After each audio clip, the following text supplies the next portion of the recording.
ക്രിസ്തുവിനെ ഭക്ഷിക്കുകയും പാനം ചെയ്യുകയും ചെയ്യുക. ക്രിസ്ത്യാനികളായ നമുക്ക് ക്രിസ്തുവിനെ സ്നേഹിക്കുക, ക്രിസ്തുവിനെ ജീവിക്കുക, ക്രിസ്തുവിനെ അറിയുക എന്നിങ്ങനെ അനേക കാര്യങ്ങളെക്കുറിച്ച് നമുക്ക് വ്യക്തമായി അറിയാം. എന്നാൽ നാം ക്രിസ്തുവിനെ ഭക്ഷിക്കുകയും പാനം ചെയ്യുകയും ചെയ്യുക എന്നുള്ള വിഷയത്തെക്കുറിച്ച് വളരെയധികം കേട്ടിരിക്കുവാനിടയില്ല. ഇത് നമ്മെ സംബന്ധിച്ചിടത്തോളം ചില പുതിയ പ്രയോഗങ്ങളാണ്. എന്നാൽ വേദപുസ്തകം നാം വായിക്കുകയും പഠിക്കുകയും ചെയ്യുമ്പോൾ സങ്കീർത്തനം 34:8 ഇപ്രകാരം പറയുന്നു: യഹോവ നല്ലവനെന്ന് രുചിച്ചറിവിൻ. 1 പത്രോസ് 2 ബി. കർത്താവ് ദയാലു എന്ന് നിങ്ങൾ ആസ്വദിച്ചിട്ടുണ്ടല്ലോ. അതായത് കർത്താവിനെ രുചിച്ചറിയുക എന്നാണ് ഇവിടെ പറഞ്ഞിരിക്കുന്നത്. ഭക്ഷിക്കാതെയോ പാനം ചെയ്യാതെയോ ഇരുന്നാൽ എങ്ങനെയാണ് അവനെ നമുക്ക് രുചിച്ചറിയുവാൻ കഴിയുന്നത്? നമുക്ക് കർത്താവിനെ ഭക്ഷിക്കുകയും പാനം ചെയ്യുകയും ചെയ്യേണ്ടതായിട്ടുണ്ട്. ഇത് വേദപുസ്തകത്തിൽ നമുക്ക് കാണുവാൻ കഴിയുന്നു. വേദപുസ്തകം ഭക്ഷിക്കുകയും പാനം ചെയ്യുകയും ചെയ്യുന്ന ഒരു പുസ്തകമാണ്. വേദപുസ്തകത്തെ നമുക്ക് പല വഴികളിലൂടെ നമുക്ക് കാണുവാൻ കഴിയും. എന്നാൽ വേദപുസ്തകത്തെ സംബന്ധിച്ചിടത്തോളം അതിലേറ്റവും പ്രധാനപ്പെട്ട വിഷയം ഭക്ഷിക്കുകയും പാനം ചെയ്യുകയും ചെയ്യുക എന്നുള്ളതാണ്. ഉൽപ്പത്തി പുസ്തകം 2:8 അനന്തരം യഹോവയായ ദൈവം കിഴക്ക് ഏദനിൽ ഒരു തോട്ടമുണ്ടാക്കി താൻ സൃഷ്ടിച്ച മനുഷ്യനെ അവിടെയാക്കി. ഉൽപ്പത്തി 2:9 കാണുവാൻ ഭംഗിയുള്ളതും തിന്മാൻ നല്ല ഫലമുള്ളതുമായ ഓരോ വൃക്ഷങ്ങളും തോട്ടത്തിന്റെ നടുവിൽ ജീവവൃക്ഷവും നന്മതിന്മകളെ കുറിച്ചുള്ള അറിവിന്റെ വൃക്ഷവും യഹോവയായ ദൈവം നിലത്തുനിന്ന് മുളപ്പിച്ചു. സങ്കീർത്തനം 36:8 നിന്റെ ആലയത്തിലെ പുഷ്ടി അവർ അനുഭവിച്ച് തൃപ്തി പ്രാപിക്കുന്നു, നിന്റെ ആനന്ദ നദി നീ അവരെ കുടിപ്പിക്കുന്നു. അതിനാൽ വേദപുസ്തകം ഭക്ഷിക്കുകയും പാനം ചെയ്യുകയും ചെയ്യുക എന്ന വിഷയത്തെ പ്രതിപാദിക്കുന്ന ഒരു പുസ്തകമാണെന്ന് നമുക്ക് മനസ്സിലാക്കാം. വേദപുസ്തകത്തിലെ ആദ്യ പുസ്തകമായ ഉൽപ്പത്തിയിൽ തന്നെ ഭക്ഷിക്കുകയും പാനം ചെയ്യുകയും ചെയ്യേണ്ട വിഷയത്തെക്കുറിച്ച് നമുക്ക് കാണുവാൻ കഴിയുന്നു. ഉൽപ്പത്തി പുസ്തകം 2:9-10 നാം ഇപ്രകാരം കാണുന്നു: കാണുവാൻ ഭംഗിയുള്ളതും തിന്മാൻ നല്ല ഫലമുള്ളതുമായ ഓരോ വൃക്ഷവും തോട്ടത്തിന്റെ നടുവിൽ ജീവവൃക്ഷവും നന്മതിന്മകളെ കുറിച്ചുള്ള അറിവിന്റെ വൃക്ഷവും യഹോവയായ ദൈവം നിലത്ത് നിന്ന് മുളപ്പിച്ചു. തോട്ടം നനപ്പാൻ ഒരു നദി ഏദനിൽ നിന്ന് പുറപ്പെട്ടു. അത് അവിടെ നിന്ന് 4 ശാഖയായി പിരിഞ്ഞു. ഇവിടെ ഭക്ഷിക്കുകയും പാനം ചെയ്യുകയും ചെയ്യുക എന്നുള്ള വിഷയം ഈ വചനങ്ങളിലൂടെ നമ്മുടെ മുൻപിൽ വരുന്നു. വേദപുസ്തകത്തിലെ അവസാന പുസ്തകമായ വെളിപ്പാടിലും ഭക്ഷിക്കുക പാനം ചെയ്യുക എന്നുള്ള വിഷയത്തെക്കുറിച്ച് വീണ്ടും പ്രതിപാദിക്കുന്നതായി നമുക്ക് കാണാം. വെളിപ്പാട് 22:1-2 വീഥിയുടെ നടുവിൽ ദൈവത്തിന്റെയും കുഞ്ഞാടിന്റെയും സിംഹാസനത്തിൽ നിന്ന് പുറപ്പെടുന്നതായി പളുങ്കുപോലെ ശുഭ്രമായ ജീവജല നദിയും അവൻ എന്നെ കാണിച്ചു. നദിക്ക് ഇക്കരയും അക്കരയും ജീവവൃക്ഷമുണ്ട്. അത് 12 വിധം ഫലം കായ്ച്ച് മാസം തോറും അതത് ഫലം കൊടുക്കുന്നു. വൃക്ഷത്തിന്റെ ഇല ജാതികളുടെ രോഗശാന്തിക്കുതകുന്നു. പഴയ നിയമത്തിൽ യഹോവയായ ദൈവം ഇസ്രായേൽ ജനത്തിന് കുടിക്കുവാൻ വെള്ളവും ഭക്ഷിക്കുവാൻ ഭക്ഷണവും നൽകി. ഈ 2 വിഷയങ്ങളും കർത്താവായ യേശുക്രിസ്തുവിന്റെ മുൻകുറിയായിരുന്നു. പുറപ്പാട് പുസ്തകം 15:23-24 വായിക്കുമ്പോൾ മാറയിലെത്തിയാറെ മാറയിലെ വെള്ളം കുടിപ്പാൻ അവർക്ക് കഴിഞ്ഞില്ല, അത് കയ്പുള്ളതായിരുന്നു, അതുകൊണ്ട് അതിന് മാറ എന്ന് പേരിട്ടു. അപ്പോൾ ജനം ഞങ്ങൾ എന്ത് കുടിക്കും എന്ന് പറഞ്ഞ് മോശയുടെ നേരെ പിറുപിറുത്തു. അപ്പോൾ മോശ യഹോവയോട് നിലവിളിച്ചു. യഹോവ അവനെ ഒരു വൃക്ഷം കാണിച്ചു കൊടുത്തു. ആ വൃക്ഷത്തെ മോശ ഈ വെള്ളത്തിലേക്ക് എറിഞ്ഞു. വെള്ളം മധുരമുള്ളതായി തീർന്നു. ആ ജലം അവർക്ക് കുടിക്കുവാൻ യോഗ്യതയുള്ളതായി തീർന്നു. പുറപ്പാട് പുസ്തകം 12:15 7 ദിവസം നിങ്ങൾ പുളിപ്പില്ലാത്ത അപ്പം തിന്നണം. യഹോവയായ ദൈവം പാറയെ പിളർന്ന് അവർക്ക് കുടിക്കുവാൻ വെള്ളം കൊടുത്തു. ഇതും ക്രിസ്തുവിനെ സൂചിപ്പിക്കുന്നു. ഇത് ഇസ്രായേൽ ജനത്തിന് കുടിക്കുവാനുള്ള വെള്ളമായിരുന്നു. മരുഭൂമിയിലായിരുന്നതിനാൽ അവർക്ക് വെള്ളത്തിന്റെ കുറവ് വളരെ ഉണ്ടായിരുന്നു. ജനം വെള്ളമില്ലാതെയായി തീർന്നപ്പോൾ മോശയോട് പിറുപിറുത്തു. മോശ ദൈവത്തോട് നിലവിളിച്ചു. ദൈവം ഒരു പാറയെ മോശയെ കാണിച്ചിട്ട് പറഞ്ഞു, ആ പാറമേൽ അടിക്കുവാൻ പറഞ്ഞു. അത് ക്രിസ്തുവായിരുന്നു. അവിടെ നിന്നും ജലം പുറപ്പെട്ടു. പുറപ്പാട് 17:6 ഞാൻ ഹോരേബിൽ നിന്റെ മുമ്പാകെ പാറമേൽ നിൽക്കും, നീ പാറയെ അടിക്കണം, ഉടനെ ജനത്തിന് കുടിപ്പാൻ വെള്ളം അതിൽ നിന്ന് പുറപ്പെടും എന്ന് കൽപ്പിച്ചു. ഇവിടെ ദൈവമായ യഹോവ പാറയിൽ നിന്നും വെള്ളം കുടിക്കുവാൻ കൊടുത്തുവെന്ന് നാം കാണുന്നു. യഹോവയായ ദൈവം ഇസ്രായേൽ ജനത്തിന് ഭക്ഷണവും കൊടുത്തു. മരുഭൂമിയിൽ പുറപ്പാടിന് മുന്നോടിയായി കുഞ്ഞാടിനെയും മരുഭൂമിയിൽ മന്നായും നല്ല ദേശത്തിന്റെ സമൃദ്ധമായ വിളവായും ഇസ്രായേൽ ജനത്തിന് ദൈവം ഭക്ഷിക്കുവാൻ കൊടുത്തു. ഇവയെല്ലാം ക്രിസ്തുവിന്റെ മുൻകുറിയായിരുന്നു. ഇസ്രായേൽ ജനത്തിന് യഹോവയായ ദൈവം വെള്ളം കൊടുക്കുക മാത്രമല്ല, ഭക്ഷണവും അവർക്ക് നൽകി കൊടുത്തു. ഭക്ഷണവും പാനീയവും എല്ലാം തന്നെ ക്രിസ്തുവിനെ സൂചിപ്പിക്കുന്നു. പുറപ്പാട് 12:8 അന്ന് രാത്രി അവർ തീയിൽ ചുട്ടതായ മാംസവും പുളിപ്പില്ലാത്ത അപ്പവും തിന്നണം, കയ്പ് ചീരയോടുകൂടി അത് തിന്നണം. പുറപ്പാട് 16:35 കുടിപ്പാർപ്പുള്ള ദേശത്തെത്തുവോളം ഇസ്രായേൽ മക്കൾ 40 സംവത്സരം മന്ന ഭക്ഷിച്ചു. കനാൻ ദേശത്തിന്റെ അതിരിലെത്തുവോളം അവർ മന്ന ഭക്ഷിച്ചു. ഇസ്രായേൽ ജനം കനാൻ ദേശത്ത് എത്തിയ ആ ദിവസം മുതൽ മന്ന നിന്നുപോയി. ഇസ്രായേൽ കുഞ്ഞാടിനെ ഭക്ഷിച്ചു, ഇസ്രായേൽ മന്ന ഭക്ഷിച്ചു, ഇസ്രായേൽ നല്ല ദേശത്തെ ഫലം ഭക്ഷിച്ചു. ഇത് മൂന്നും ക്രിസ്തുവിന് മുൻകുറിയായിരുന്നു. കുഞ്ഞാട് ക്രിസ്തുവിന് മുൻകുറിയായിരുന്നു, മന്ന ക്രിസ്തുവിന് മുൻകുറിയായിരുന്നു, നല്ല ദേശത്തിന്റെ ഫലവും ക്രിസ്തുവിന് മുൻകുറിയായിരുന്നു. അപ്പോൾ ഒരു വഴിയായി പറഞ്ഞാൽ ഇസ്രായേലിയർ ഭക്ഷിച്ചത് ക്രിസ്തുവിനെയായിരുന്നു. പുതിയ നിയമ വിശ്വാസികൾക്കും ദൈവം ക്രിസ്തുവിനെ ഭക്ഷണമായി നൽകുന്നു.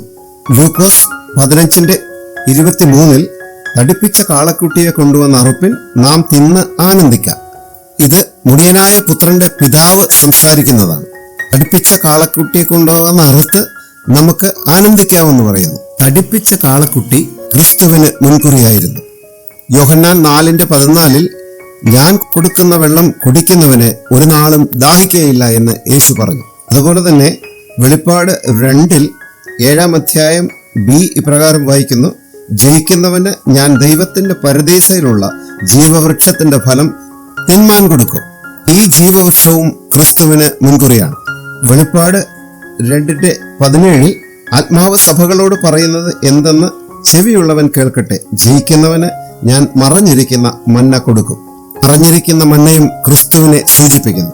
അതുപോലെ തന്നെ പുതിയ നിയമത്തിൽ ദൈവം വിശ്വാസികൾക്ക് ക്രിസ്തുവിനെ പാനീയമായി കുടിക്കുവാനും നൽകുന്നു. വെളിപ്പാട് 21:6 ബിയിൽ ദാഹിക്കുന്നവന് ഞാൻ ജീവനീരുറവിൽ നിന്ന് സൗജന്യമായി കൊടുക്കും. യോഹന്നാൻ 7:37 ഉത്സവത്തിന്റെ മഹാദിനമായ ഒടുക്കത്തെ നാളിൽ യേശു നിന്നുകൊണ്ട് ദാഹിക്കുന്നവനെല്ലാം എൻ്റെ അടുക്കൽ വന്ന് കുടിക്കട്ടെ. ക്രിസ്തു നമ്മിൽ വളരേണ്ടതിന് നാം അവനെ ഭക്ഷിക്കേണ്ടതും കുടിക്കേണ്ടതുമായ ആവശ്യമുണ്ട്. ഇത് വളരെ പ്രാധാന്യമർഹിക്കുന്ന ഒരു വിഷയമാണ്. നാം ക്രിസ്തുവിനെ ഭക്ഷിച്ചാലും പാനം ചെയ്താലും മാത്രമേ ക്രിസ്തു നമ്മിൽ വളരുകയുള്ളൂ. എഫെസ്യർ 3:17 ക്രിസ്തു വിശ്വാസത്താൽ നിങ്ങളുടെ ഹൃദയങ്ങളിൽ വസിക്കേണ്ടതിന് വരൻ നൽകണം എന്നും നിങ്ങൾ സ്നേഹത്തിൽ വേരൂന്നി അടിസ്ഥാനപ്പെട്ടവരായി. യോഹന്നാൻ 6:56 എന്റെ മാംസം തിന്നുകയും എന്റെ രക്തം കുടിക്കുകയും ചെയ്യുന്നവൻ എന്നിലും ഞാൻ അവനിലും വസിക്കുന്നു. ഇവിടെയും ക്രിസ്തുവിനെ നാം ഭക്ഷിക്കുകയും പാനം ചെയ്യുകയും ചെയ്യണമെന്നുള്ള വിഷയത്തെക്കുറിച്ച് കാണുവാൻ കഴിയുന്നു. ക്രിസ്തു നമ്മുടെ ഹൃദയങ്ങളിൽ നാം രക്ഷിക്കപ്പെട്ട നാളിൽ ഉരുവായി. നാം വീണ്ടും ജനിച്ചപ്പോൾ ക്രിസ്തു നമ്മുടെ ഉള്ളിൽ പ്രവേശിച്ചുവെന്ന് നമുക്കറിയാം. അപ്പോസ്തല പ്രവൃത്തികൾ 2:38 പത്രോസ് അവരോട്, നിങ്ങൾ മാനസാന്തരപ്പെട്ട് നിങ്ങളുടെ പാപങ്ങളുടെ മോചനത്തിനായി ഓരോരുത്തൻ യേശുക്രിസ്തുവിന്റെ നാമത്തിൽ സ്നാനമേൽപ്പിൻ, എന്നാൽ പരിശുദ്ധാത്മാവ് എന്ന ദാനം ലഭിക്കും. അതായത് പരിശുദ്ധാത്മാവിനെ നമുക്കിവിടെ ഒരു വരമായി ലഭിക്കുന്നുവെന്ന് നാം കാണുന്നു. അതായത് നാം പരിശുദ്ധാത്മാവിനാൽ വീണ്ടും ജനനം പ്രാപിക്കുന്നുവെന്ന് ഇത് അർത്ഥമാക്കുന്നു. ഇത് ദൈവജീവനാൽ സംഭവിക്കുന്നു. 2 തിമോത്തിയോസ് 4:22 യേശുക്രിസ്തു നിന്റെ ആത്മാവോട് കൂടി ഇരിക്കട്ടെ. നാം വീണ്ടും ജനിച്ച നാളിൽ ക്രിസ്തു നമ്മിൽ ഉരുവായി ഇരിക്കുന്നുവെന്ന് നമുക്കറിയാം. ഇനിയും ആ ക്രിസ്തു നമ്മുടെ ഉള്ളിൽ വളരേണ്ടതുണ്ട്. ക്രിസ്തു വളരേണ്ടത് നമ്മുടെ ദേഹിയിലാണ്. ഗലാത്യർ 4:19 ക്രിസ്തു നിങ്ങളിൽ ഉരുവാകുവോളം ഞാൻ പിന്നെയും പ്രസവവേദനപ്പെടുന്നവരായ എൻ്റെ കുഞ്ഞുങ്ങളെ. കർത്താവ് നമ്മുടെ ആത്മാവിൽ വീണ്ടും ജനനം പ്രാപിക്കുന്നതിലൂടെ കടന്നു വരികയും അവൻ നമ്മുടെ ദേഹിയിൽ ഇനി വളരേണ്ടതുമായ ആവശ്യമുണ്ട്. കൊലോസ്യർ 1:28 അവനെ ഞങ്ങൾ അറിയിക്കുന്നതിൽ ഏതു മനുഷ്യരെയും ക്രിസ്തുവിൽ തികഞ്ഞവനായി നിർത്തേണ്ടതിന്. ഇവിടെ നമ്മൾ കാണേണ്ടതായ ഒരു വിഷയം ക്രിസ്തു നമ്മുടെ ദേഹിയിൽ വളർച്ച പ്രാപിക്കണം എന്നുള്ളതിനെയാണ്. ക്രിസ്തു നമ്മുടെ ദേഹിയിൽ വളരേണ്ടതിന് നാം അവനെ ഭക്ഷിക്കേണ്ടതും നമ്മൾ അവനെ പാനം ചെയ്യേണ്ടതുമായ ആവശ്യമുണ്ട്. കർത്താവിനെ ഭക്ഷിക്കുകയും കർത്താവിനെ പാനം ചെയ്യുകയും ചെയ്യുന്നത് വളരെ ലളിതമായ രീതിയിൽ നമുക്ക് ചെയ്യുവാൻ കഴിയും. മത്തായിയുടെ സുവിശേഷം 4-ാം അധ്യായം 4-ാം വാക്യം, അതിന് അവൻ, മനുഷ്യൻ അപ്പം കൊണ്ട് മാത്രമല്ല ദൈവത്തിൻ്റെ വായിൽ കൂടി വരുന്ന സകല വചനം കൊണ്ടും ജീവിക്കുന്നു എന്ന് എഴുതിയിരിക്കുന്നു എന്ന് ഉത്തരം പറഞ്ഞു. അതിനാൽ ദൈവത്തിൻ്റെ വായിൽ നിന്ന് വരുന്ന ഏതൊരു വചനവും നമുക്ക് ഭക്ഷിക്കുവാനുള്ള ഭക്ഷണമായി തീരണം. സംഖ്യാപുസ്തകം 20-ാം അധ്യായം 7-ാം വാക്യം, യഹോവ മോശയോട്, നിന്റെ വടിയെടുത്ത് നീയും സഹോദരനായ അഹരോനും സഭയെ വിളിച്ചുകൂട്ടി അവർ കാണെ പാറയോട് കൽപ്പിക്കാം. ഇവിടെ നാം കാണുന്നത് വടി എടുത്ത് പാറയോട് കൽപ്പിക്കുവാനാണ് ദൈവം പറഞ്ഞത്. കാരണം പാറ മുന്നമേ തന്നെ തുറന്ന അഥവാ പിളർന്ന പാറയായിരുന്നു. ഈ പാറ അവർക്ക് വെള്ളം കൊടുക്കുവാൻ പര്യാപ്തമായിരുന്നു. ഈ പാറ ക്രിസ്തുവിനെ സൂചിപ്പിക്കുന്നു. കർത്താവിനോട് സംസാരിക്കാം, കർത്താവ് നമുക്ക് കുടിക്കുവാനായി ജീവന്റെ ജലം തരും. നമുക്ക് കർത്താവിനെ എപ്രകാരം നമുക്ക് ഭക്ഷിക്കാം? ദൈവത്തിന്റെ വചനം അഥവാ തിരുവെഴുത്തുകൾ അഥവാ വാക്യങ്ങൾ പ്രാർത്ഥിച്ചു വായിക്കുന്നതിലൂടെ നമുക്ക് കർത്താവിനെ ഭക്ഷിക്കുവാൻ കഴിയും. പ്രകാരമാണ് കർത്താവിനെ ഭക്ഷിക്കുവാൻ കഴിയുന്നത്, വചനങ്ങൾ പ്രാർത്ഥനാ വായന ചെയ്യുന്നതിലൂടെ. യെരമ്യ 15:16 ഞാൻ നിന്റെ വചനങ്ങളെ കണ്ടെത്തി ഭക്ഷിച്ചിരിക്കുന്നു. എഫെസ്യർ 6:17-18 രക്ഷ എന്ന ശിരസ്ത്രവും ദൈവവചനം എന്ന ആത്മാവിന്റെ വാളും കൈക്കൊള്ളുവിൻ. സകല പ്രാർത്ഥനയാലും യാചനയാലും ഏതു നേരത്തും ആത്മാവിൽ പ്രാർത്ഥിച്ചും അതിനായി ജാഗരിച്ചും കൊണ്ട് സകല വിശുദ്ധന്മാർക്കും എനിക്കും വേണ്ടി പ്രാർത്ഥനയിൽ പൂർണ്ണ സ്ഥിരത കാണിപ്പിൻ. യോഹന്നാൻ 6:63 ജീവിപ്പിക്കുന്നത് ആത്മാവാകുന്നു, മാംസം ഒന്നിനും ഉപകരിക്കുന്നില്ല. ഞാൻ നിങ്ങളോട് സംസാരിച്ച വചനങ്ങൾ ആത്മാവും ജീവനുമാകുന്നു. നമ്മുടെ ആത്മാവിൽ ഈ ആത്മാവാണ് കുടികൊള്ളുന്നത്. നമുക്ക് ഒരു പ്രത്യേക വിഷയം കാണുവാൻ കഴിയുന്നു. എഴുതപ്പെട്ട വചനത്തെ നമ്മൾ ലോഗോസ് എന്ന് വിളിക്കുന്നു. തത്സമയ സംസാരിക്കുന്ന വചനത്തെ നാം റീമ എന്ന് വിളിക്കുന്നു. സ്ഥിരമായി നിൽക്കുന്ന വചനത്തെ ലോഗോസ് എന്ന് പറയുന്നു. ദൈവത്തിന്റെ തത്സമയ സംസാര വചനത്തെ നാം റീമ എന്നും. അതിനാൽ പ്രാർത്ഥിച്ച് ദൈവവചനം വായിക്കുക എന്നാൽ ലോഗോസ് എന്ന ദൈവവചനം റീമ എന്ന വചനമായി നമ്മിൽ മാറ്റപ്പെടുകയാണ് ചെയ്യുന്നത്.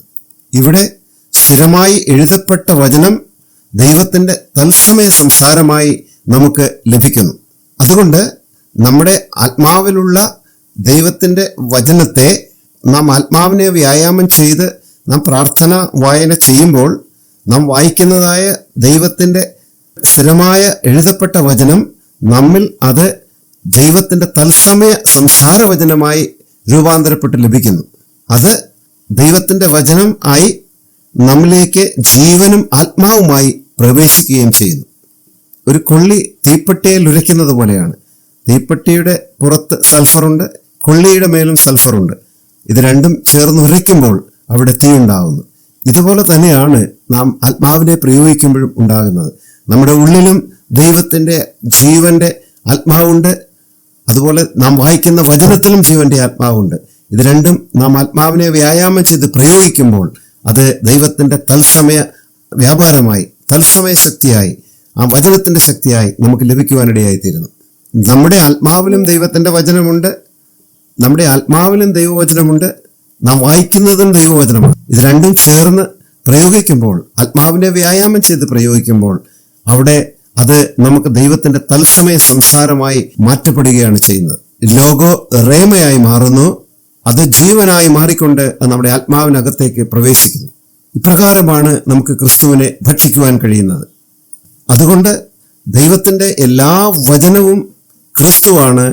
ക്രിസ്തു ദൈവത്തിന്റെ വചനമാണ്.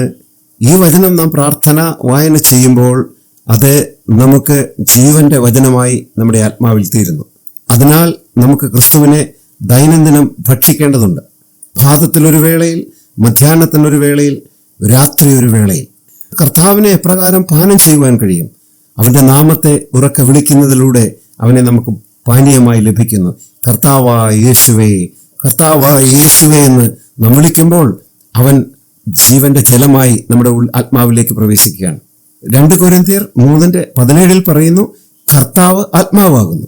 റോമർ 10:12 എല്ലാവർക്കും കർത്താവ് ഒരുവൻ തന്നെ, അവൻ തന്നെ വിളിച്ചപേക്ഷിക്കുന്ന എല്ലാവർക്കും നൽകുവാൻ തക്കവണ്ണം സമ്പന്നനാകുന്നു. അവന്റെ നാമം യേശു എന്നാകുന്നു. അവന്റെ വ്യക്തിത്വം ആത്മാവാകുന്നു. നാം കർത്താവായ യേശുവേ എന്ന് വിളിക്കുമ്പോൾ ആത്മാവായി അവൻ നമ്മുടെ ഉള്ളിൽ പ്രവേശിക്കുകയും ചലിക്കുകയും ചെയ്യുന്നു. നാം കർത്താവായ യേശുവിന്റെ നാമത്തെ നാം വിളിക്കുമ്പോൾ ഈ ആത്മാവായ ക്രിസ്തു നമ്മുടെ ആത്മാവിൽ പ്രവേശിക്കുകയും നമ്മുടെ ആത്മാവിൽ അവൻ ചലിക്കുകയും ചെയ്യുന്നു. പ്രകാരം നമുക്ക് ക്രിസ്തുവിനെ പാനം ചെയ്യുവാൻ തക്കവണ്ണം കഴിയും.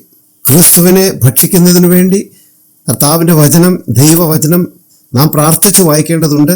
അവനെ നമുക്ക് പാനം ചെയ്യേണ്ടതിനായി അവന്റെ നാമം വിളിച്ചപേക്ഷിക്കേണ്ടതുണ്ട്. പ്രകാരം നാം കർത്താവിനെ അധികമായി ഭക്ഷിക്കുന്നവരും അധികമായി പാനം ചെയ്യുന്നവരുമായി തീരും.